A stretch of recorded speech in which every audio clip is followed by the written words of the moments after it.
Okay, everyone, so here's what comes next. You're going to take your drawing and if you take a slightly damp sponge, not very wet, you moisten it and then you squeeze it out. If you rub your box with it first, like that, and put your drawing on top of your box, what we can do now is take a pencil or a ballpoint pen, and you're going to trace over all of the details that you want. Now, as you're tracing on your details, keep in mind that you don't want to trace all the details that might make it difficult to actually paint. So if I have boards on my deck, for example, this is the deck, I don't want to trace in every single board because I'm going to have to paint over it brown with the underglaze. So I'm just going to paint in the bigger stuff. I'm just going to trace in the bigger stuff, like the lines of the grass.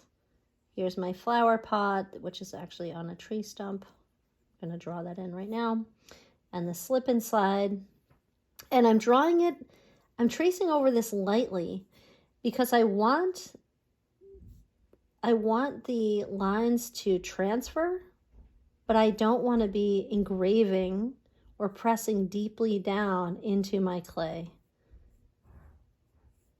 What does this look like? Well, as you're tracing, you can just gently lift it up and you'll see that it's tracing very well.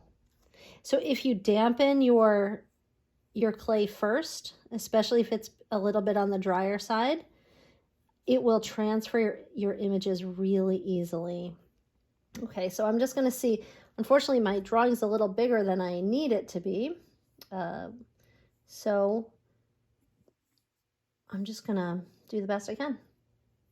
Some of it won't trace, and that's all right. So you might check that out beforehand. Be aware that our paper might be bigger than what we need. If there are some things you could just put in afterwards, just put them in afterwards. All right, so I think I've got what I need. Yeah, that's pretty good.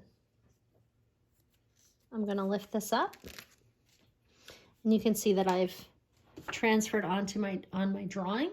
Here's the other side, and now it's ready for me to paint. So once I get all 4 of mine on, I can do the top and paint it with my underglaze.